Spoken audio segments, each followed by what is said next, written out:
प्रिय दर्शक बंधु, आप सभी का हृदय से स्वागत है।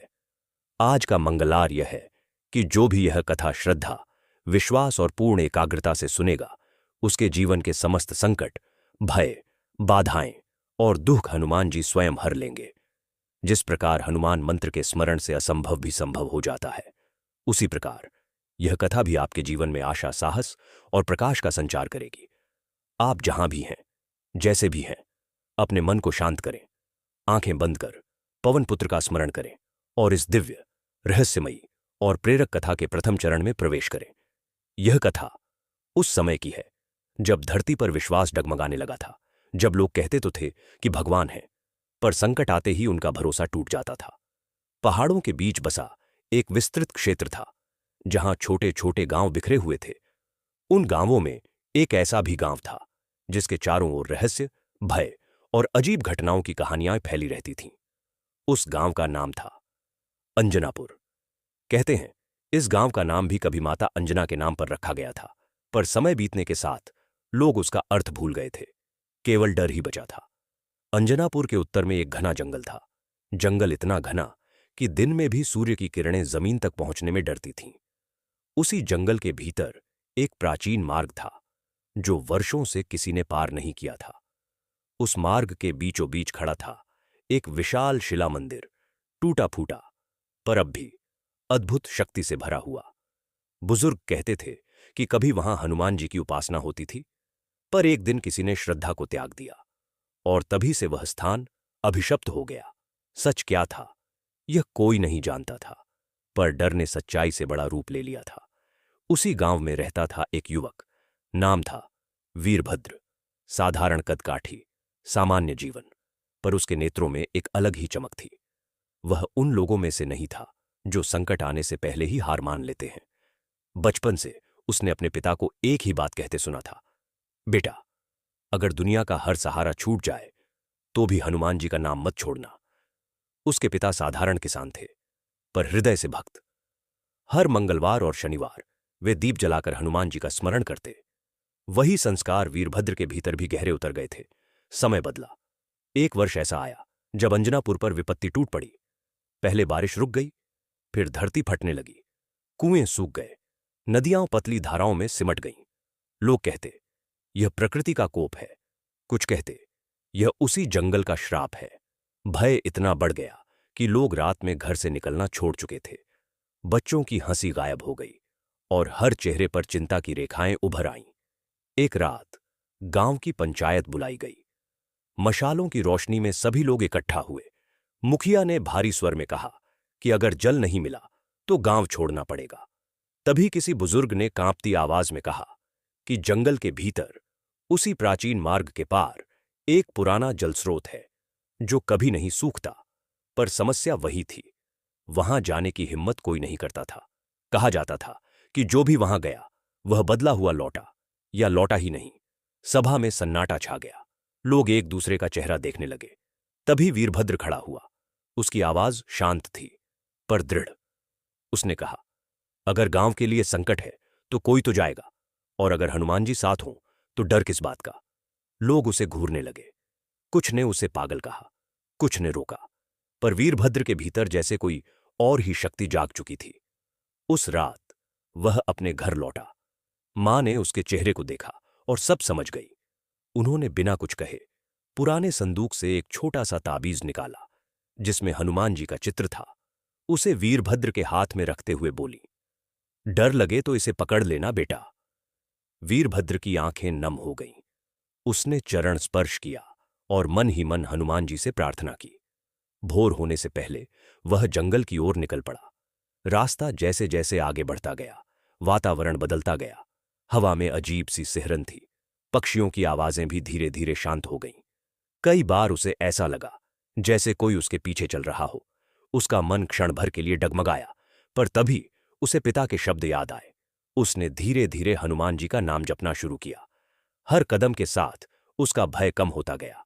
जैसे ही वह प्राचीन मार्ग पर पहुंचा, आकाश में बादल घिर आए, बिजली चमकी और पल भर के लिए उसने उस टूटे मंदिर की झलक देखी। मंदिर के द्वार पर एक टूटा हुआ ध्वज पड़ा था, जिस पर हनुमान जी का चिन्ह धुंधला सा दिखाई दे रहा था। वीरभद्र के हृदय में अजीब सी पीड़ा उठी। उसने सोचा, क्या यही वह स्थान है जहां कभी भक्ति थी और आज भय है? तभी अचानक जमीन कांपी। सामने की झाड़ियों से एक विकराल आकृति उभरी। उसकी आंखें अंगारों की तरह चमक रही थीं। वीरभद्र के शरीर में सिहरन दौड़ गई। पल भर को लगा कि अब सब समाप्त हो जाएगा, पर उसी क्षण उसके मुख से अनायास ही हनुमान जी का नाम निकला। ऐसा लगा जैसे समय थम गया हो। वह आकृति रुक गई, जैसे किसी अदृश्य शक्ति ने उसे बांध दिया हो। वीरभद्र को समझ आ गया कि यह केवल बाहरी संकट नहीं, बल्कि आस्था की परीक्षा है। उसने साहस बटोरकर आगे कदम बढ़ाया। जैसे जैसे वह आगे बढ़ता गया, वह आकृति धुंध में विलीन होती चली गई। उसके कानों में एक गंभीर स्वर गूंजा, जो भय से जीते हैं वे यहीं हार जाते हैं। वीरभद्र ने पीछे मुड़कर नहीं देखा। वह जानता था कि अब पीछे हटना विश्वास से विश्वासघात होगा। आखिरकार वह मंदिर के भीतर पहुंचा। अंदर अंधकार था, पर बीच में एक टूटी हुई प्रतिमा थी। प्रतिमा का चेहरा बान आधा ढका हुआ था, पर आंखों में असीम करुणा झलक रही थी। वीरभद्र वहीं बैठ गया। उसने दीप जलाने की कोशिश की, पर माचिस भीग चुकी थी। उसने आंखें बंद की और पूरे मन से प्रार्थना की। उस क्षण उसे लगा जैसे किसी ने उसके सिर पर हाथ रखा हो। हृदय में शांति उतरने लगी। तभी मंदिर के पीछे से जल की मधुर ध्वनि सुनाई दी। वीरभद्र की आंखें खुल गईं। उसने देखा कि एक पतली सी धारा चट्टानों के बीच से बह रही है। वही जलस्रोत था। उसकी आंखों से आंसू बह निकले। वह समझ गया कि संकट का अंत निकट है, पर यह केवल शुरुआत है। इस जंगल, इस मंदिर और इस जलस्रोत के पीछे कोई गहरा रहस्य छिपा है, जिसे अभी उजागर होना बाकी है। रात का अंधकार अब गहराने लगा था। वीरभद्र मंदिर के भीतर बैठा हुआ था। उसके सामने वह टूटी हुई प्रतिमा थी और कानों में अभी भी जल की ध्वनि गूंज रही थी। बाहर जंगल में हवाएं तेज चल रही थीं, जैसे कोई अदृश्य शक्ति इस स्थान के जागने से बेचैन हो गई हो। वीरभद्र का मन शांति और जिज्ञासा के बीच झूल रहा था। वह जान चुका था कि यह केवल पानी खोजने की यात्रा नहीं है, बल्कि किसी बहुत बड़े सत्य की ओर पहला कदम है। उसने दीप जलाने का पुनः प्रयास किया। इस बार जैसे ही उसने माचिस रगड़ी, बिना किसी कारण के लौ जल उठी। हल्का सा प्रकाश पूरे मंदिर में फैल गया। उस प्रकाश में उसने देखा कि प्रतिमा के चरणों के पास पत्थर पर कुछ अंकित है। अक्षर बहुत पुराने थे, पर पढ़े जा सकते थे। लिखा था, जहां भय प्रवेश करे वहां नाम का स्मरण करो। वीरभद्र के रोंगटे खड़े हो गए। यह कोई साधारण संयोग नहीं था। वह उठा और मंदिर के पीछे की ओर गया, जहां से जल बह रहा था। वहां पहुंचते ही उसने देखा कि यह केवल एक जलधारा नहीं थी, बल्कि एक छोटा सा कुंड था, जिसके चारों ओर शिलाएं गोलाकार में जमी हुई थीं। कुंड का जल असामान्य रूप से स्वच्छ था, मानो वर्षों से किसी ने उसे छुआ ही न हो। जैसे ही वीरभद्र ने जल को हाथ से छुआ, उसे अपने शरीर में एक अद्भुत ऊर्जा का प्रवाह महसूस हुआ। थकान, भय, भ्रम, सब कुछ जैसे पल भर में हल्का हो गया। तभी उसे किसी के आने की आहट सुनाई दी।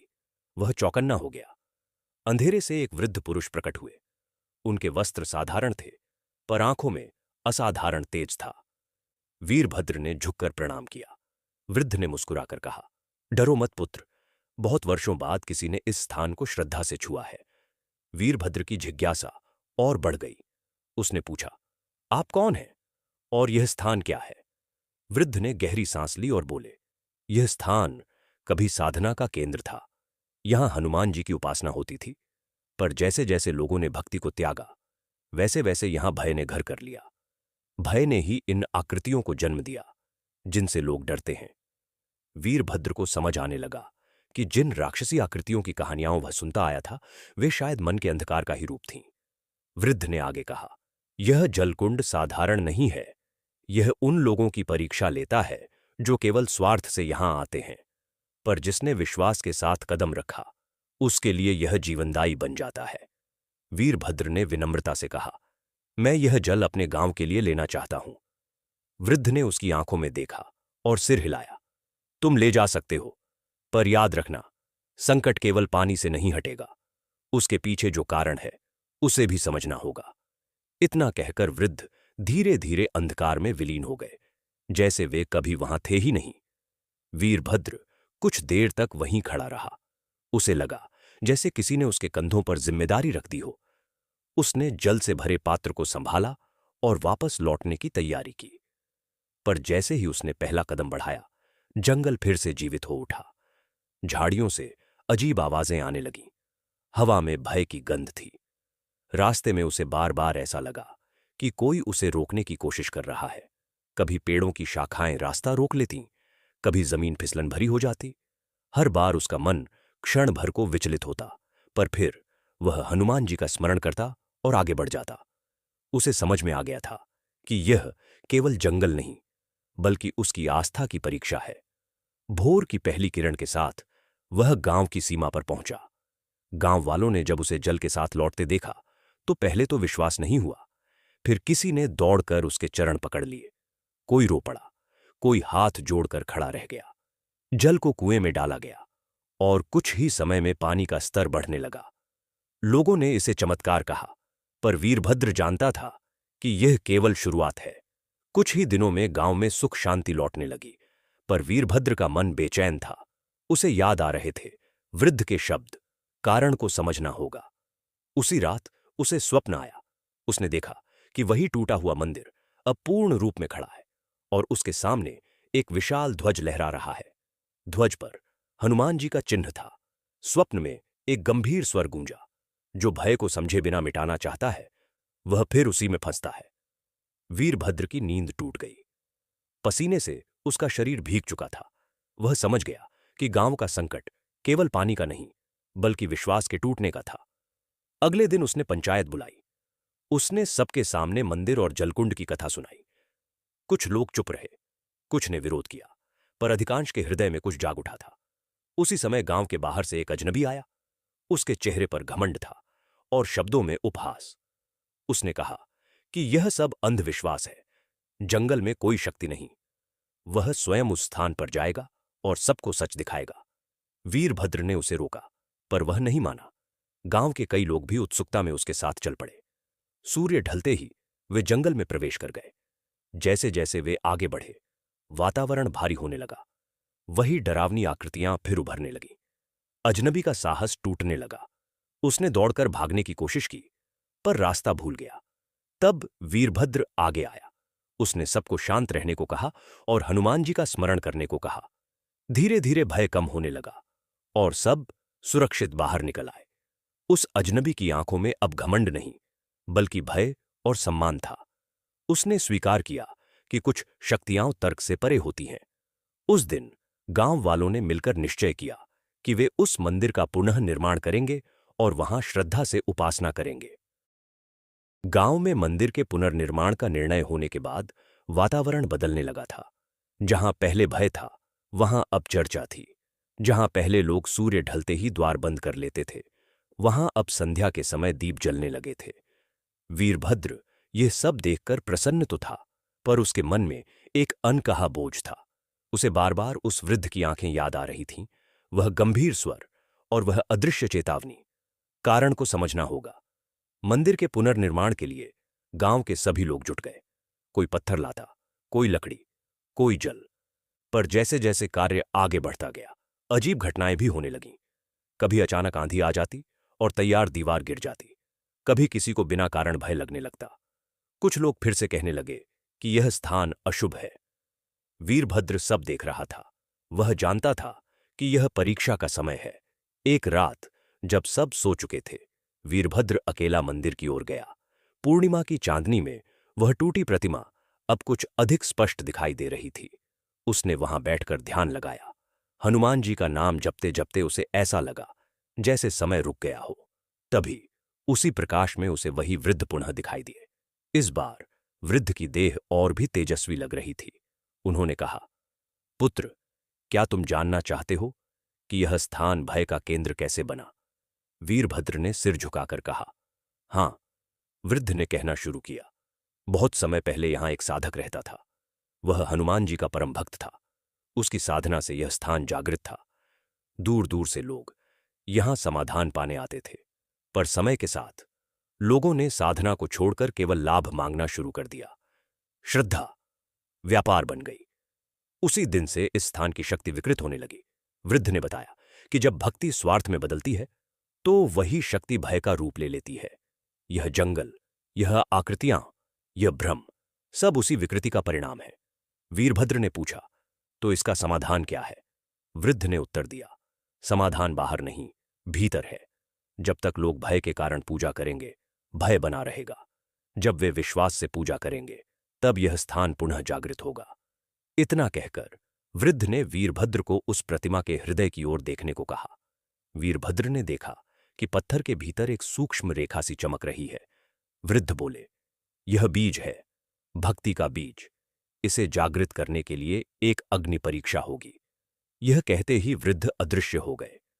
अगले दिन गांव में एक और संकट आया। पास के क्षेत्र से कुछ लोग आए और उन्होंने दावा किया कि जंगल और मंदिर की भूमि उनकी है।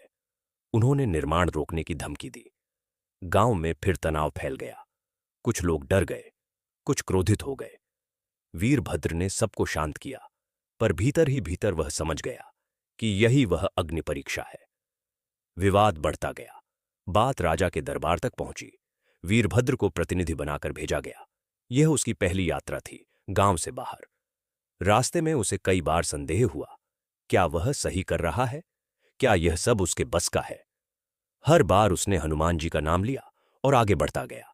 दरबार में उसके सामने बड़े बड़े तर्क रखे गए, भूमि के कागज, पुराने समझौते, धमकियां। वीरभद्र शांत रहा।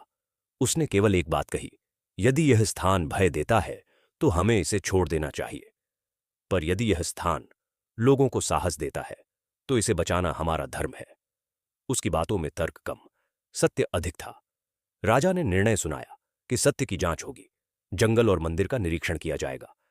उसी रात दरबार के कुछ सैनिक जंगल में गए। वही भय, वही भ्रम, पर इस बार वीरभद्र भी साथ था। उसने सैनिकों से कहा कि वे भय को स्वीकार करें, पर उससे भागे नहीं। जैसे जैसे वे आगे बढ़े, आकृतियां कमजोर पड़ती गईं। अंततः वे मंदिर पहुंचे। वहां राजा के प्रतिनिधि ने भी वही शांति महसूस की जो वीरभद्र ने पहले अनुभव की थी। निर्णय बदल गया। भूमि गांव को सौंप दी गई। यह केवल एक राजनीतिक जीत नहीं थी, यह विश्वास की विजय थी। पर यही कथा समाप्त नहीं होती। जैसे ही यह संकट टला, वीरभद्र को स्वप्न में अग्नि दिखाई देने लगी। उसे लगता जैसे कोई उसे पुकार रहा है अगले चरण के लिए। वह समझ गया कि असली परीक्षा अभी बाकी है। भक्ति का बीज जागृत हो चुका है, पर उसे पूर्ण रूप देने के लिए त्याग चाहिए। राजा के निर्णय के बाद गांव में उत्सव जैसा माहौल था। वर्षों बाद लोगों ने खुलकर सांस ली थी। मंदिर का निर्माण फिर आरंभ हुआ, पर वीरभद्र के मन में शांति नहीं थी। वह जानता था कि जो मार्ग उसने चुना है वह सरल नहीं है। अब तक के संकट बाहरी थे, सूखा, भय, विवाद, पर अब जो आने वाला था वह भीतर का था, संशय, विरोध और अकेलापन। मंदिर निर्माण के तीसरे दिन एक अजीब घटना घटी। जिस स्थान पर प्रतिमा स्थापित होनी थी वहां रातों रात दरार पड़ गई। सुबह जब लोग पहुंचे तो भय फिर लौट आया। कुछ लोग बोले, देखा, हमने कहा था, यह स्थान हमें स्वीकार नहीं कर रहा। कुछ ने वीरभद्र को दोष देना शुरू कर दिया। वही लोग जो कल तक उसे नायक मान रहे थे, आज प्रश्न चिन्ह लगाने लगे। वीरभद्र चुप रहा। उसने किसी से विवाद नहीं किया। वह जानता था कि यह वही परीक्षा है जिसकी चेतावनी उसे दी गई थी। उसी रात उसने अपने घर में दीप जलाया और हनुमान जी के सामने बैठ गया। पहली बार उसके मन में प्रश्न उठा, क्या मैं सच में योग्य हूं? क्या यह सब मेरी कल्पना तो नहीं? उसका मन डगमगाने लगा। तभी उसे पिता की स्मृति आई। बचपन में जब वह डर जाता था, उसके पिता बस इतना कहते थे, डर आस्था को परखने आता है। वीरभद्र की आंखों से आंसू बह निकले। उसने पहली बार अपने अहंकार को पहचाना। वह समझ गया कि कहीं ना कहीं उसने स्वयं को केंद्र में रख लिया था, जबकि केंद्र तो केवल हनुमान जी होने चाहिए थे। अगले दिन उसने सबको इकट्ठा किया। उसने कहा, यदि यह कार्य किसी एक व्यक्ति के कारण हो रहा है तो मैं पीछे हटने को तैयार हूं। मंदिर हम सबका है, मेरा नहीं। उसकी यह बात सुनकर लोग स्तब्ध रह गए। किसी ने विरोध नहीं किया, पर उसी क्षण जमीन की वह दरार अपने आप भरने लगी। लोग देखते रह गए। भय सन्नाटे में बदल गया। पर यही अंत नहीं था। उसी दिन गांव के सबसे करीबी लोग, उसके मित्र, उसके रिश्तेदार उसे दूरी बनाने लगे। वे उससे डरने लगे थे। उन्हें लगने लगा था कि वीरभद्र किसी ऐसी शक्ति से जुड़ गया है जिसे वे समझ नहीं पा रहे। वीरभद्र अब अकेला पड़ने लगा। वही गांव जिसके लिए उसने सब कुछ किया अब उसे पराया लगने लगा। एक रात वह अकेला जंगल की ओर निकल पड़ा, बिना उद्देश्य, बिना दिशा। वह बस चलना चाहता था, खुद से दूर। चलते चलते वह उसी जलकुंड के पास पहुंचा। वहां बैठकर उसने पहली बार जोर से कहा, हे हनुमान, यदि यह मार्ग सही है तो मुझे संकेत दो। उसके शब्द जंगल में गूंज गए। तभी आकाश में बादल गरजे और तेज वर्षा शुरू हो गई। जलकुंड उफान पर आ गया। वीरभद्र फिसल कर गिर पड़ा। वह जल में डूबने लगा। उसी क्षण उसे लगा जैसे किसी ने उसका हाथ पकड़ लिया हो। वह बाहर खिंचाया। सामने कोई नहीं था, पर उसके मन में अद्भुत शांति थी। वह वहीं बैठा रहा। घंटों बीत गए। जब वर्षा थमी तो उसने देखा कि जलकुंड के बीचों बीच एक पत्थर उभर आया है। उस पर अंकित था, त्याग ही जागरण है। वीरभद्र समझ गया कि अग्नि परीक्षा का अर्थ शारीरिक कष्ट नहीं, बल्कि स्वयं के मोह का त्याग है। गांव लौटकर उसने निर्णय लिया कि वह कुछ समय के लिए मंदिर और नेतृत्व से दूरी बनाएगा। उसने कहा, अब यह कार्य आप सब संभालिए। यदि यह सच में हनुमान जी का है तो यह बिना मेरे भी पूर्ण होगा। लोग चुप रहे। कुछ को ग्लानि हुई, कुछ को राहत। वीरभद्र गांव से निकल गया। वह साधक बनकर भटकने लगा, गांव गांव, जंगल जंगल। उसने लोगों के दुख सुने, उनके भय देखे। हर जगह उसे एक ही चीज दिखी, लोग संकट से नहीं, अपने डर से हारते हैं। हर जगह वह हनुमान जी का नाम देता और लोग आश्चर्य करते कि केवल नाम से उनके मन का बोझ हल्का हो जाता है। कई महीनों बाद उसे समाचार मिला कि अंजनापुर में मंदिर पूर्ण होने वाला है, पर साथ ही यह भी कि गांव फिर किसी संकट में है। इस बार कोई प्राकृतिक विपत्ति नहीं, बल्कि आपसी फूट। लोग दो गुटों में बंट गए थे। एक वे जो मंदिर को शक्ति का केंद्र मानते थे, और दूसरे वे जो उससे डरते थे। वीरभद्र समझ गया कि अब लौटने का समय आ गया है, पर इस बार वह नायक बनकर नहीं, सेवक बनकर लौटेगा। उसने मन में प्रण लिया कि अब वह किसी को समझाने के लिए तर्क नहीं देगा, केवल उदाहरण बनेगा। जब वह गांव पहुंचा तो बहुतों ने उसे पहचाना तक नहीं। उसका रूप बदल चुका था। साधारण वस्त्र, शांत आंखें। उसने सीधे मंदिर की ओर कदम बढ़ाए। वहां प्रतिमा स्थापित की जा चुकी थी, पर प्राण प्रतिष्ठा नहीं हुई थी। लोग निर्णय नहीं ले पा रहे थे। वीरभद्र ने बिना कुछ कहे मंदिर में झाड़ू उठाई और सफाई करने लगा। कुछ देर बाद लोग भी साथ जुड़ गए। किसी ने पूछा नहीं कि वह कौन है। वातावरण बदलने लगा। भय की जगह सेवा ने ले ली। उसी दिन संध्या को, बिना किसी औपचारिक घोषणा के, मंदिर में हनुमान जी की प्रतिमा के सामने दीप जल उठा। हवा स्थिर हो गई। लोगों के मन शांत हो गए। कोई चमत्कार नहीं हुआ, पर सबके भीतर कुछ बदल गया। तभी गांव के बुजुर्ग ने वीरभद्र को पहचान लिया। वह आगे बढ़ा और बोला, हमने तुम्हें समझा नहीं, इसलिए डर गए। वीरभद्र ने मुस्कुराकर कहा, डर स्वाभाविक है, पर डर के आगे झुकना विकल्प है। उस रात गांव में वर्षों बाद सब चैन से सोए। वीरभद्र के गांव लौटने के बाद अंजनापुर में बाहरी शांति तो लौट आई थी, पर भीतर का द्वंद्व पूरी तरह समाप्त नहीं हुआ था। मंदिर में प्रतिदिन दीप जलने लगे। लोग दर्शन करने आने लगे, पर हर व्यक्ति के मन में अलग अलग भावना थी। कोई भय से झुकता था, कोई स्वार्थ से, कोई केवल परंपरा निभाने आता था। वीरभद्र यह सब देख रहा था, पर कुछ कहता नहीं था। वह अब जान चुका था कि शब्दों से अधिक प्रभाव मौन का होता है। उसने स्वयं को मंदिर का सेवक बना लिया। कभी जल भरता, कभी सफाई करता, कभी बिना बताए किसी के घर अनाज रखाता। बहुतों को पता भी नहीं चलता कि यह वही वीरभद्र है जिसने कभी पूरे गांव को संकट से निकाला था। और यही उसका सबसे बड़ा बलिदान था, पहचान का त्याग। पर जैसे जैसे मंदिर की प्रसिद्धि बढ़ने लगी, वैसे वैसे दूर दूर से लोग आने लगे। कुछ श्रद्धालु थे, कुछ जिज्ञासु, और कुछ ऐसे भी जो इस शक्ति को अपने लाभ के लिए उपयोग करना चाहते थे। इन्हीं में से एक था क्षेत्र का सामंत, जिसका नाम था रुद्रसेन। वह धनवान था, प्रभावशाली था और सत्ता का भूखा था। उसने सुना कि इस मंदिर से लोगों का भय दूर हो रहा है, और जहां भय दूर होता है वहां सत्ता कमजोर पड़ती है। रुद्रसेन अपने दल बल के साथ मंदिर आया। उसने प्रतिमा के सामने सिर तो झुकाया, पर उसकी आंखों में श्रद्धा नहीं, गणना थी। उसने गांव वालों से कहा कि वह इस मंदिर का संरक्षक बनना चाहता है। बदले में वह धन देगा, सुरक्षा देगा। कुछ लोग लालच में आ गए, कुछ डर गए। गांव फिर से दो हिस्सों में बंटने लगा। वीरभद्र यह सब देख रहा था। उसे समझ में आ गया कि यह संकट सूखे या जंगल से बड़ा है। यह अहंकार और सत्ता का संकट है। उसने पहली बार लंबे समय बाद कुछ कहने का निर्णय लिया। उसने सभा में केवल इतना कहा, जो स्थान भय मिटाने के लिए बना हो वह किसी के भय का कारण नहीं बनना चाहिए। उसकी आवाज में न क्रोध था, न चुनौती। रुद्रसेन हंसा। उसने कहा, भय और शक्ति साथ चलते हैं, बिना शक्ति के कोई व्यवस्था नहीं चलती। वीरभद्र ने उसकी आंखों में देखा और बोला, और बिना विश्वास के शक्ति टिकती नहीं। यह सुनकर सभा में सन्नाटा छा गया। रुद्रसेन ने उसी क्षण चुनौती दे दी। उसने कहा कि यदि यह स्थान सच में दिव्य है तो वह अपने सैनिकों के साथ रात भर मंदिर में रहेगा। यदि उसे कुछ नहीं हुआ तो सबको मान लेना होगा कि यह सब भ्रम है। गांव के लोग डर गए। उन्हें फिर वही पुरानी कहानियां याद आ गईं। किसी ने वीरभद्र से कुछ कहने को कहा, पर वह शांत रहा। उस रात रुद्रसेन अपने सैनिकों के साथ मंदिर में रुका। आधी रात के बाद वातावरण बदलने लगा। वही पुराना भय, वही भारीपन।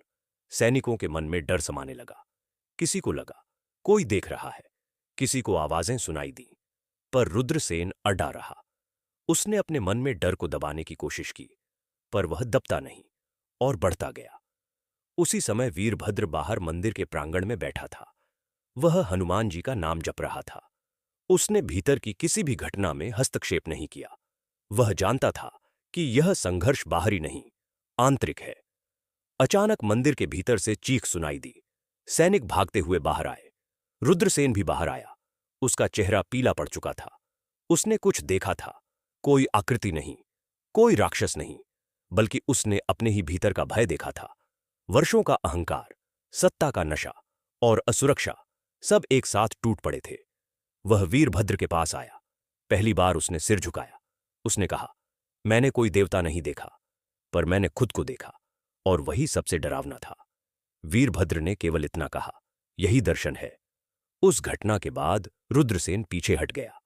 उसने मंदिर पर कोई अधिकार नहीं मांगा। गांव वालों ने राहत की सांस ली, पर वीरभद्र जानता था कि यह विजय भी स्थायी नहीं है। जहां श्रद्धा बढ़ती है वहां परीक्षा भी बढ़ती है। उसी समय क्षेत्र में एक और विचित्र घटना होने लगी। जो लोग मंदिर में आते उनके स्वप्न बदलने लगे। किसी को अग्नि दिखाई देती, किसी को उड़ता हुआ ध्वज, किसी को केवल एक नाम, हनुमान। लोग घबराने लगे। उन्हें लगा कि यह कोई संकेत है, पर समझ नहीं पा रहे थे। एक रात वीरभद्र को भी स्वप्न आया। उसने देखा कि वह एक विशाल पर्वत के सामने खड़ा है। पर्वत के शिखर पर अग्नि जल रही है। एक स्वर गूंजा, बीज जाग चुका है, अब विस्तार चाहिए। उसकी नींद खुल गई। उसका हृदय तेजी से धड़क रहा था। वह समझ गया कि उसकी यात्रा अभी समाप्त नहीं हुई है। अगले दिन उसने गांव के बुजुर्गों से कहा कि उसे कुछ समय के लिए क्षेत्र से बाहर जाना होगा। लोग घबरा गए। उन्हें डर लगा कि उसके जाते ही सब बिखर जाएगा। वीरभद्र ने मुस्कुराकर कहा, यदि यह सब मेरे होने से चल रहा है तो यह टिकेगा नहीं। यदि यह हनुमान जी का है तो मेरे बिना भी चलेगा।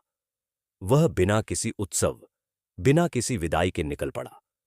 इस बार उसका लक्ष्य स्पष्ट था, उस पर्वत की ओर जाना जिसे उसने स्वप्न में देखा था। रास्ता कठिन था, अज्ञात था, पर उसके मन में भय नहीं था। अब वह जान चुका था कि संकट बाहर नहीं, भीतर जन्म लेते हैं, और समाधान भी वहीं से निकलता है। वीरभद्र गांव से निकल चुका था। न किसी को पता था कि वह कब लौटेगा, न यह कि वह लौटेगा भी या नहीं। उसके कदम उस पर्वत की ओर बढ़ रहे थे जिसे उसने स्वप्न में देखा था। रास्ता सीधा नहीं था। कभी पत्थरीले पहाड़, कभी घने वन, कभी सूखी नदियों के पाट। दिन में धूप शरीर को जलाती, रात में ठंडी हवा हड्डियों तक उतर जाती। पर वीरभद्र के भीतर एक स्थिरता थी, जैसे कोई अदृश्य शक्ति उसे आगे बढ़ा रही हो। यात्रा के पहले सप्ताह में उसे कई लोग मिले। कोई व्यापारी, कोई साधु, कोई भटका हुआ यात्री। हर किसी के पास अपनी कथा थी, अपना संकट था। वीरभद्र कहीं रुका नहीं, पर जहां भी किसी की आंखों में भय दिखा उसने केवल इतना कहा, नाम का स्मरण करो। कुछ हंसे, कुछ चुप रहे, कुछ ने वहीं किया। और आश्चर्य की बात यह थी कि जिन लोगों ने वही किया उनके चेहरे पर कुछ समय बाद शांति उतर आई। धीरे धीरे वह ऐसे क्षेत्र में पहुंच गया जहां आबादी कम होने लगी। गांव छोटे होते गए, रास्ते और कठिन। एक दिन उसे एक ऐसा गांव मिला जहां लोग आपस में बात तक नहीं करते थे। हर घर के दरवाजे बंद, हर चेहरा संदेह से भरा। वीरभद्र ने एक वृद्ध से कारण पूछा। वृद्ध ने बताया कि वर्षों पहले उस गांव में एक बड़ा विवाद हुआ था और तब से लोग एक दूसरे पर भरोसा करना भूल गए थे। वीरभद्र उस गांव में एक रात रुका। उसने किसी से कुछ कहा नहीं, बस चुपचाप एक स्थान पर बैठकर हनुमान जी का नाम जपता रहा। उसकी आवाज ऊंची नहीं थी, पर स्थिर थी।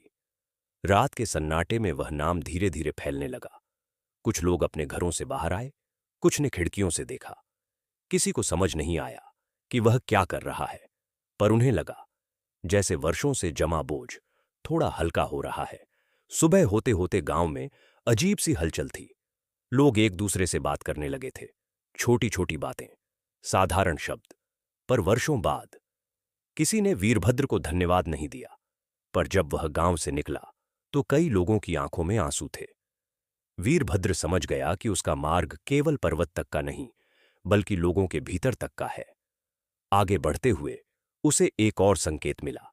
एक स्थान पर उसे वही वृद्ध पुनः दिखाई दिए जिन्हें वह जंगल में मिला था। इस बार वृद्ध ने कहा, तुम जिस पर्वत की ओर जा रहे हो वह केवल पत्थर नहीं है, वह मन की अंतिम सीमा है। वहां पहुंचने से पहले तुम्हें यह समझना होगा कि शक्ति क्या है और भक्ति क्या है। वीरभद्र ने पूछा, क्या दोनों अलग हैं? वृद्ध मुस्कुराए, अलग तब तक हैं जब तक अहंकार बीच में है। इतना कहकर वृद्ध अदृश्य हो गए। वीरभद्र की यात्रा और कठिन हो गई। अब केवल रास्ता नहीं, उसके भीतर के प्रश्न भी भारी होने लगे। कई बार उसे लगा कि वह थक गया है, कि शायद वह लौट जाए, पर हर बार हनुमान जी का नाम उसे संभाल लेता। एक रात वह पहाड़ों के बीच एक गुफा में रुका। तेज आंधी चल रही थी। गुफा के भीतर अंधकार था। उसी अंधकार में उसके मन के भय उभरने लगे। क्या यह सब व्यर्थ है? क्या उसने गांव छोड़कर गलती की? क्या वह किसी भ्रम के पीछे चल रहा है? यह पहली बार था जब उसके भीतर का स्वर इतना तेज था। उसी क्षण गुफा के भीतर उसे एक हल्की सी लाल आभा दिखाई दी। कोई आकृति नहीं, कोई स्वर नहीं, बस उपस्थिति। उसके भीतर अपने आप हनुमान जी का नाम गूंजने लगा। जैसे जैसे नाम बढ़ा, वैसे वैसे उसके भय शांत होते गए। उसे समझ आया कि यह अंतिम बाहरी सहारा भी नहीं, बल्कि भीतर का दीपक है। अगले दिन वह उस पर्वत के निकट पहुंच गया। पर्वत विशाल था, उसके शिखर पर सचमुच अग्नि सी चमक थी। पर वहां पहुंचने का मार्ग सीधा नहीं था। कई रास्ते थे, कुछ आसान, कुछ कठिन। आसान रास्ते पर बहुत लोग थे, कठिन पर कोई नहीं। वीरभद्र बिना रुके कठिन मार्ग की ओर बढ़ गया। जैसे जैसे वह ऊपर चढ़ता गया, उसका शरीर थकता गया, पर मन हल्का होता गया। उसे लगा जैसे हर कदम के साथ कोई परत उतर रही हो, पहचान की, अपेक्षा की, इच्छा की। अंततः वह शिखर के निकट पहुंचा। वहां कोई अग्नि नहीं थी, केवल एक शांत शिला थी। उस पर लिखा था, जहां कुछ पाने की इच्छा समाप्त होती है, वहीं सेवा आरंभ होती है। वीरभद्र वहीं बैठ गया। न कोई चमत्कार हुआ, न कोई दिव्य दर्शन, पर उसके भीतर एक गहरा परिवर्तन हुआ। उसे समझ आया कि हनुमान जी की कृपा किसी दृश्य में नहीं, बल्कि साहस, सेवा और समर्पण में प्रकट होती है। उसी क्षण उसे लगा जैसे उसकी यात्रा पूर्ण हो गई हो, और साथ ही यह भी कि अब असली यात्रा शुरू हो रही है, वापसी की। वह जानता था कि अब उसे फिर लोगों के बीच जाना है, पर बदले हुए रूप में, न मार्गदर्शक बनकर, न नायक बनकर, बल्कि एक स्मरण बनकर। पर्वत के शिखर से उतरते समय वीरभद्र के कदम पहले जैसे नहीं थे। न उनमें हड़बड़ी थी, न उत्साह की अधीरता। अब उसके भीतर एक गहरी शांति थी, ऐसी शांति जो शब्दों से नहीं, केवल उपस्थिति से प्रकट होती है। उसने पीछे मुड़कर पर्वत को नहीं देखा, क्योंकि अब उसे किसी प्रमाण की आवश्यकता नहीं थी। जो पाना था वह भीतर उतर चुका था। नीचे उतरते उतरते उसे वही मार्ग फिर मिला जहां कभी लोग आसान रास्तों की ओर भागते थे। अब वह देख पा रहा था कि वे आसान रास्ते भी अंततः थकान और भ्रम की ओर ही ले जाते हैं। उसे किसी को रोकने या समझाने की इच्छा नहीं हुई। उसने स्वीकार कर लिया था कि हर आत्मा अपनी गति से सीखती है, कुछ दिनों की यात्रा के बाद वह फिर मनुष्यों की बस्ती में पहुंचा, पर अब लोग उसे पहचान नहीं रहे थे। उसकी आंखों में वह गहराई थी जिसे देखकर लोग अनायास ही धीमी आवाज में बात करने लगते हैं। बच्चे उसके पास बिना डर के आ जाते और बूढ़े उसे देखकर न जाने क्यों निश्चिंत हो जाते। वह कुछ कहता नहीं था, पर उसकी मौन उपस्थिति ही बहुत कुछ कह जाती थी। एक गांव में उसने देखा कि लोग किसी बड़े संकट से घिरे हैं। वहां महामारी फैली हुई थी। भय हर घर में था। लोग देवताओं को दोष दे रहे थे, एक दूसरे से कट रहे थे। वीरभद्र वहां रुका। उसने न कोई औषधि दी, न कोई उपदेश। वह बस बीमारों के पास बैठता, उनके माथे पर हाथ रखता और धीमे धीमे हनुमान जी का नाम जपता। कई लोग चकित हुए कि उसके पास बैठते ही मन को कुछ सुकून मिलने लगता है। कुछ दिनों में स्थिति सुधरने लगी। बीमारी पूरी तरह समाप्त नहीं हुई, पर भय कम हो गया। और जहां भय कम होता है, वहीं से उपचार शुरू होता है। गांव वालों ने उसे रोकना चाहा, पर वह चुपचाप आगे बढ़ गया। उसे अब रुकना नहीं था, क्योंकि वह जान चुका था कि उसकी भूमिका किसी एक स्थान तक सीमित नहीं है। यात्रा के दौरान उसे बार बार वही वृद्ध दिखाई देने लगे, कभी किसी पेड़ के नीचे बैठे, कभी किसी मोड़ पर खड़े। इस बार वे कुछ कहते नहीं थे, बस देखते थे, जैसे यह परख रहे हों कि वीरभद्र अब शब्दों के बिना भी चल पा रहा है या नहीं। और हर बार वीरभद्र उन्हें देखकर केवल सिर झुका देता। एक दिन वह उसी क्षेत्र के पास पहुंचा जहां से अंजनापुर बहुत दूर नहीं था। उसे अपने गांव की याद आई। उसे याद आया कि कैसे लोग कभी उससे डर गए थे, कैसे उसने अकेलेपन का स्वाद चखा था। पर अब उसके मन में न कोई शिकायत थी, न अपेक्षा। वह जानता था कि वापसी होगी, पर उस दिन नहीं। उसी रात उसे एक स्वप्न आया। उसने देखा कि अंजनापुर का मंदिर अब बड़ा हो चुका है, पर उसके चारों ओर भीड़ है। लोग हनुमान जी के नाम पर बहस कर रहे हैं। कोई स्वयं को बड़ा भक्त बता रहा है, कोई दूसरे को छोटा। स्वप्न में ही उसने देखा कि मंदिर की प्रतिमा मौन है, जैसे कुछ कहना चाहती हो, पर कोई सुन नहीं रहा। उसकी नींद खुल गई। पहली बार पर्वत से उतरने के बाद उसके मन में हलचल हुई। वह समझ गया कि अगला संकट बाहरी नहीं होगा, यह संकट भक्ति के नाम पर अहंकार का होगा, और यही सबसे कठिन परीक्षा होती है। अगले दिन वह अंजनापुर की ओर चल पड़ा, पर इस बार वह सीधे मंदिर नहीं गया। वह गांव के बाहर रुका, वहीं जहां कभी लोग सूर्य ढलते ही रुकने से डरते थे। अब वहां बच्चे खेल रहे थे। यह देखकर उसके मन में संतोष आया। धीरे धीरे उसने देखा कि गांव में दो तरह के लोग हो गए हैं। एक वन वे, जिनके लिए मंदिर सेवा और शांति का स्थान था, और दूसरे वे, जिनके लिए मंदिर पहचान और प्रभुत्व का साधन बन गया था। यही वही बीज था जो आगे चलकर बड़ा संकट बन सकता था। वीरभद्र ने स्वयं को प्रकट नहीं किया। वह गांव में साधारण यात्री बनकर घूमता रहा।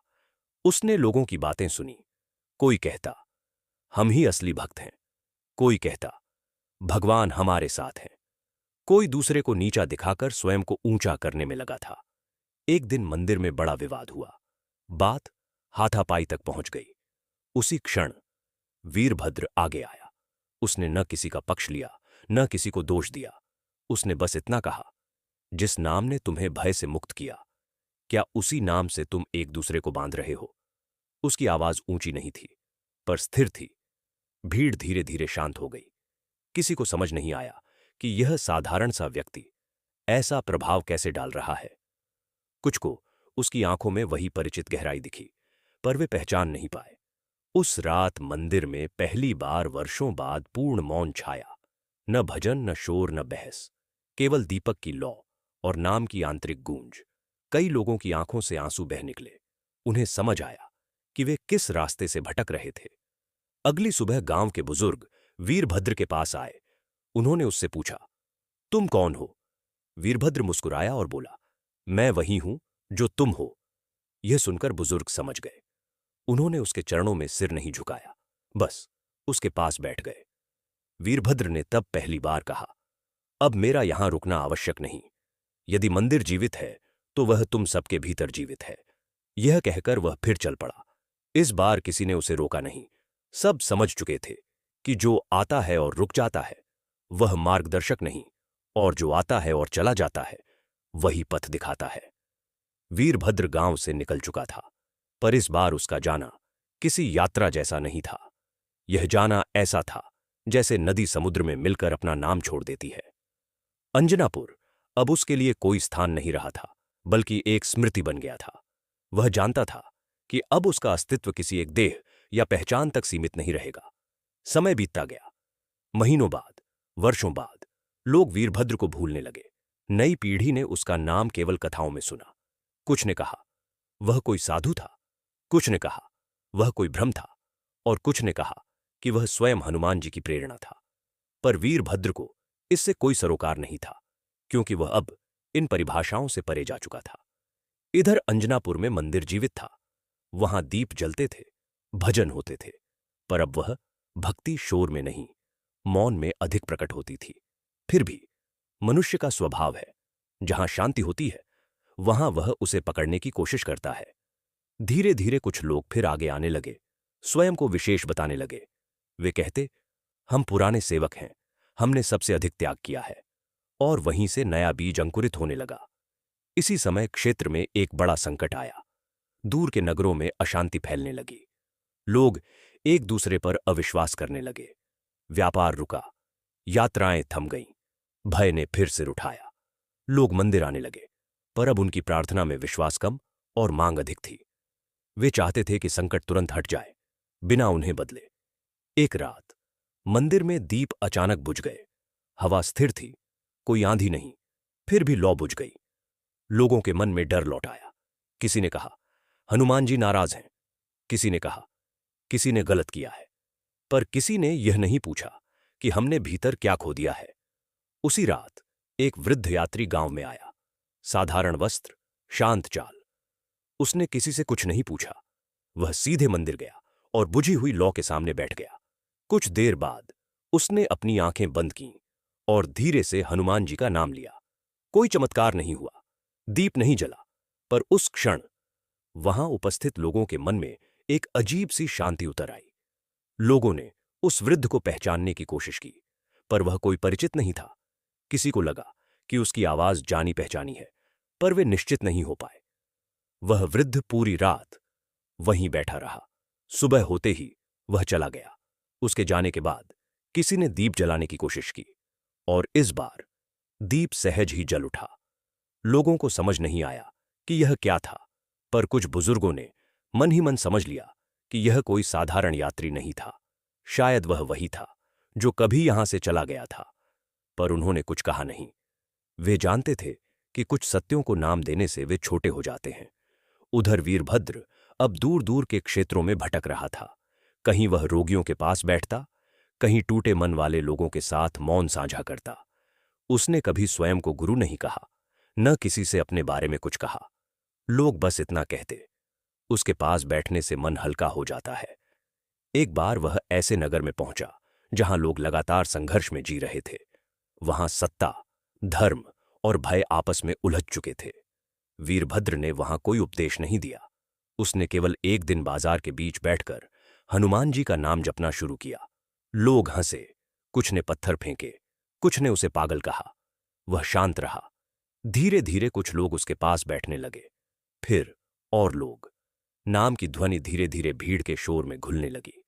उस दिन कोई समस्या हल नहीं हुई, पर लोगों ने पहली बार एक दूसरे को शत्रु नहीं, मनुष्य की तरह देखा।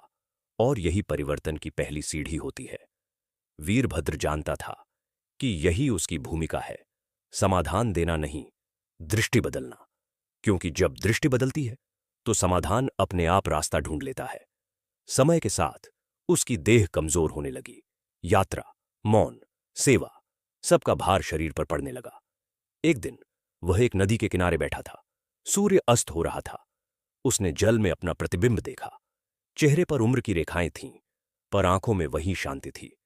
उसने मुस्कुराकर मन ही मन कहा, अब ठीक है। उसी रात उसने स्वप्न देखा। उसने देखा कि वह फिर उसी पर्वत के शिखर पर है, पर इस बार वहां कोई शिला नहीं, कोई लेख नहीं, केवल खुला आकाश है। एक स्वर गूंजा, अब तुम स्वयं मार्ग नहीं हो, तुम मार्ग की स्मृति हो। उसकी नींद खुल गई। वह समझ गया कि अब अंत निकट है। अगले दिन वह नदी के किनारे ही लेट गया। किसी को पता नहीं चला कि वह कौन है, शाम तक उसकी सांसें धीमी हो गईं। उसके होठों पर अंतिम बार हनुमान जी का नाम आया और फिर वह मौन में विलीन हो गया। कुछ समय बाद कुछ यात्रियों ने उस देह को देखा। उन्होंने साधारण रीति से उसका अंतिम संस्कार किया। किसी ने शिला नहीं बनाई, कोई स्मारक नहीं खड़ा किया, पर उस स्थान पर बैठने वाले लोगों को अजीब सी शांति मिलने लगी। धीरे धीरे लोग वहां आने लगे, बिना यह जाने कि क्यों। उधर अंजनापुर में वर्षों बाद एक कथा कही जाने लगी, एक ऐसे व्यक्ति की जो आया, जिसने भय को समझाया नहीं, बस उसे पार कर गया। उसका नाम कोई नहीं जानता था, पर उसकी स्मृति हर उस स्थान पर थी जहां किसी ने संकट में हनुमान जी का नाम लिया। वीरभद्र की देह तो संसार से विदा हो चुकी थी, पर उसकी उपस्थिति समाप्त नहीं हुई थी। यह उपस्थिति किसी रूप में नहीं, किसी नाम में नहीं, बल्कि एक भाव के रूप में जीवित थी। जिन स्थानों पर वह कभी बैठा था, वहां लोग आज भी बिना कारण बैठ जाते थे। किसी को शांति मिलती, किसी को साहस, किसी को बस इतना एहसास होता कि वह अकेला नहीं है। और यही वह बिंदु था जहां कथा अब व्यक्ति से निकलकर लोक में प्रवेश कर चुकी थी। समय बीतता गया। वर्षों बाद अंजनापुर एक साधारण गांव नहीं रहा। वह एक ऐसा स्थान बन गया जहां लोग संकट के समय आते थे, पर समाधान पाने नहीं, बल्कि स्वयं को समझने। मंदिर अब किसी चमत्कार का केंद्र नहीं, बल्कि मौन का केंद्र बन चुका था। वहां भजन होते थे, पर उससे अधिक मौन होता था। लोग आते, बैठते और बिना कुछ कहे लौट जाते, और यही लौटना उन्हें भीतर से बदल देता। पर संसार ऐसा नहीं है कि वह शांति को लंबे समय तक बिना परखे स्वीकार कर ले। जहां जहां यह कथा पहुंची, वहां वहां कुछ लोगों ने प्रश्न उठाए। उन्होंने कहा, यदि वीरभद्र कोई महान था, तो उसका नाम क्यों नहीं? उसकी मूर्ति क्यों नहीं? उसका ग्रंथ क्यों नहीं? प्रश्न तर्कपूर्ण लगते थे, पर उनके पीछे एक छुपी हुई इच्छा थी, स्वामित्व की। कुछ लोगों ने मिलकर निर्णय लिया कि वीरभद्र की स्मृति को एक रूप दिया जाए, उसकी प्रतिमा बने, उसकी कथा लिखी जाए और उसके नाम पर एक व्यवस्था खड़ी की जाए। उन्हें लगा कि इससे श्रद्धा और फैलेगी। पर जैसे ही यह विचार फैला, मंदिर का वातावरण बदलने लगा। लोग फिर समूहों में बंटने लगे, कोई समर्थन करता, कोई विरोध। वही पुराना चक्र लौटने लगा। इसी बीच एक विचित्र घटना घटी। मंदिर में वर्षों से जल रहा दीप एक रात अचानक कांपने लगा। लौ बुझी नहीं, पर स्थिर भी नहीं रही। लोगों को लगा जैसे कोई चेतावनी हो। कुछ बुजुर्ग समझ गए कि वही पुराना प्रश्न फिर उठ खड़ा हुआ है, क्या हम भावना को पकड़ने की कोशिश कर रहे हैं? उसी समय एक युवा बालक, जो मंदिर में अक्सर बैठा रहता था, अचानक बोला, अगर वीरभद्र यहां होते तो क्या वे अपनी मूर्ति बनवाते? यह प्रश्न किसी तर्क से नहीं, किसी अनुभव से आया था। सभा में सन्नाटा छा गया। किसी के पास उत्तर नहीं था। उस रात कई लोगों को एक ही प्रकार का स्वप्न आया। उन्होंने देखा कि एक साधारण व्यक्ति जंगल में चल रहा है। लोग उसे रोककर पूछते हैं, तुम कौन हो? और वह मुस्कुराकर कहता है, जो नाम से पहचाना जाए वह रुक जाता है। सुबह होते ही लोग बेचैन थे। उन्हें समझ आ गया कि वे फिर उसी भूल की ओर बढ़ रहे थे। धीरे धीरे वह विचार स्वयं ही शांत हो गया। न को कोई प्रतिमा बनी, न को कोई संस्था, केवल कथा रह गई, बहती हुई, बदलती हुई, हर सुनने वाले के भीतर अलग अर्थ लेती हुई। और यही उस कथा की सबसे बड़ी विजय थी। उधर दूर के क्षेत्रों में भी वीरभद्र की स्मृति अलग अलग रूपों में प्रकट होने लगी। कहीं कोई कहता एक साधु आया था, कहीं कोई कहता एक मौन व्यक्ति बैठा था, कोई कहता बस नाम लेने को कहा था। सबकी कथाएं अलग थीं, पर भाव एक ही था। संकट के बीच किसी ने उन्हें भय से बाहर निकलने का मार्ग दिखाया था। एक बार एक बड़े नगर में भयंकर दंगा फैल गया। लोग धर्म, जाति और भय के नाम पर एक दूसरे के विरुद्ध खड़े हो गए। उसी समय किसी ने चौराहे पर बैठकर ऊंचे स्वर में कुछ नहीं, बस धीमे स्वर में हनुमान जी का नाम लेना शुरू किया। शुरुआत में लोग चिल्लाते रहे, पर धीरे धीरे कुछ ठिठक गए। फिर और लोग रुके। उस दिन दंगा पूरी तरह नहीं रुका, पर पहली बार रुका, और यही उस दिन की सबसे बड़ी घटना थी। किसी ने उस व्यक्ति का नाम नहीं पूछा, किसी को जरूरत भी नहीं लगी। सब समझ गए थे कि यह किसी व्यक्ति की बात नहीं है, यह उस भावना की बात है जो वीरभद्र के साथ जन्मी और उसके साथ समाप्त नहीं हुई। समय के साथ यह कथा लोक कथा बन गई। कोई इसे हनुमान जी की लीला कहता, कोई मानव साहस की कथा, कोई केवल एक प्रेरक कहानी।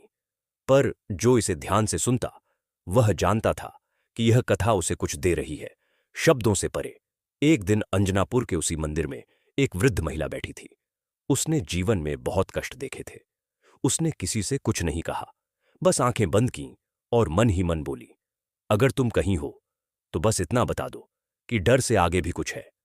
उसी क्षण उसके मन में एक वाक्य उभरा, डर के आगे तुम स्वयं हो। वह रो पड़ी, पर यह रोना दुख का नहीं, मुक्ति का था।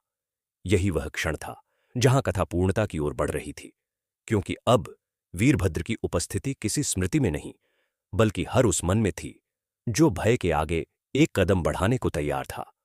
समय अब आगे बढ़ चुका था। वीरभद्र का नाम केवल स्मृतियों में नहीं, बल्कि बिना नाम के अनेक कार्यों में जीवित था। लोग अब यह नहीं पूछते थे कि वह कौन था, बल्कि यह महसूस करते थे कि जब भी वे टूटते हैं, कहीं न कहीं से उन्हें उठने की शक्ति मिल जाती है। और यही वह क्षण था जहां कथा स्वयं को शब्दों से मुक्त करने लगी। अंजनापुर अब वैसा गांव नहीं रहा था जैसा कभी था। वहां भय नहीं था, पर यह भी नहीं कहा जा सकता था कि वहां कभी संकट नहीं आते। संकट आते थे, फसल खराब होती थी, बीमारियां फैलती थीं, मतभेद होते थे, पर फर्क बस इतना था कि अब लोग संकट को देखकर भागते नहीं थे। वे रुकते थे, बैठते थे और भीतर झांकते थे। मंदिर अब भी था, पर वह केवल एक स्थान नहीं रहा था। वह एक स्मरण बन चुका था कि शक्ति बाहर नहीं, भीतर से आती है। वहां कोई बड़ा पुजारी नहीं था, कोई अधिकार नहीं था। जो आता वही सेवा करता, जो बैठता वही सीखता, और जो सीखता वही आगे बढ़ जाता। एक दिन गांव में एक युवक आया। उसके चेहरे पर वही बेचैनी थी जो कभी वीरभद्र के भीतर हुआ करती थी। उसने बुजुर्गों से पूछा, यहां लोग क्यों आते हैं? किसी ने उत्तर नहीं दिया, बस उसे मंदिर में बैठने का संकेत किया गया। वह बैठा, पहले असहज हुआ, फिर चुप हुआ, फिर उसकी आंखों से आंसू बहने लगे। उसने कुछ नहीं कहा, पर जब वह उठा तो उसके कदम हल्के थे। यही क्रम चलता रहा। लोग आते, बदलते और चले जाते। किसी ने इस प्रक्रिया को नाम नहीं दिया, क्योंकि नाम देने से प्रक्रिया रुक जाती है। दूर दूर तक अब यह बात फैल चुकी थी कि कहीं एक ऐसा स्थान है जहां डर को दबाया नहीं जाता, बल्कि देखा जाता है। और जहां डर को देखा जाता है, वहां वह धीरे धीरे अपनी शक्ति खो देता है। कुछ विद्वानों ने इस पर ग्रंथ लिखने चाहे। उन्होंने पूछा, इस परिवर्तन का कारण क्या है? पर उन्हें कोई स्पष्ट उत्तर नहीं मिला, क्योंकि यह कारण किसी सिद्धांत में नहीं, बल्कि अनुभव में था, और अनुभव को शब्दों में बांधना कठिन होता है। इसी बीच एक दिन वही वृद्ध जो इस कथा में बार बार प्रकट हुए थे, अंतिम बार दिखाई दिए। इस बार वे किसी एक व्यक्ति को नहीं, बल्कि कई लोगों को एक साथ दिखाई दिए। वे मंदिर के बाहर खड़े थे। उन्होंने कुछ नहीं कहा, बस एक दृष्टि डाली, और वह दृष्टि ही पर्याप्त थी। उसी दिन अंजनापुर में एक निर्णय हुआ। कोई घोषणा नहीं, कोई सभा नहीं, बस लोगों ने मन ही मन समझ लिया कि अब उन्हें किसी कथा की आवश्यकता नहीं है, क्योंकि कथा अपना कार्य कर चुकी थी। अब जो शेष है वह जीवन है। धीरे धीरे वीरभद्र की कथा भी बदलने लगी। लोग उसे अलग अलग रूपों में कहने लगे। किसी की कथा में वह साधु था, किसी की कथा में किसान, किसी की कथा में बस एक यात्री। और यही उस कथा की पूर्णता थी, क्योंकि सत्य किसी एक रूप में बंधता नहीं। एक वृद्ध महिला जो वर्षों से मंदिर आती थी, एक दिन बोली, पहले मैं यहां अपने दुख लेकर आती थी, अब मैं यहां बैठकर उन्हें छोड़ देती हूं। किसी ने उससे पूछा, किसके भरोसे? वह मुस्कुराई, जिसका नाम लेने से मन हल्का हो जाता है। और यही वह बिंदु था जहां हनुमान जी की उपस्थिति स्पष्ट होती है। बिना किसी चमत्कार के, बिना किसी गर्जना के, केवल साहस के रूप में, केवल सेवा के रूप में, केवल उस शक्ति के रूप में जो कहती है, डरो मत। कथा अब अपने अंतिम स्वर में उतर रही थी, और यह स्वर बाहर नहीं, भीतर सुनाई देता है। यदि आपने इस पूरी कथा में ध्यान दिया हो, तो आप समझेंगे कि वीरभद्र ने कभी स्वयं को महान नहीं कहा। उसने कभी दावा नहीं किया। उसने बस एक कार्य किया, भय के सामने खड़ा हुआ और भागा नहीं। और यही कार्य हनुमान जी की सबसे बड़ी शिक्षा है। हनुमान जी कोई दूर बैठे देवता नहीं हैं जो केवल मंदिरों में मिले। वे उस क्षण प्रकट होते हैं जब मन कहता है, अब और नहीं। और आत्मा उत्तर देती है, फिर भी आगे चलो। आज यह कथा यहीं समाप्त होती है, पर यदि आप इसे अपने हृदय में लेकर उठते हैं, यदि आप अपने किसी एक भय के सामने खड़े होने का साहस करते हैं, तो यहीं से यह कथा फिर शुरू हो जाती है। प्रिय दर्शक बंधु, आज का यह मंगलार पूर्ण होता है इस भाव के साथ कि जो भी इस कथा को सुनकर अपने जीवन में एक भी क्षण ऐसा लाता है जहां वह भय के स्थान पर विश्वास चुनता है, वहां स्वयं हनुमान जी उपस्थित होते हैं। कथा समाप्त हुई, पर नाम शेष है, विश्वास शेष है, और वही पर्याप्त है। जय हनुमान।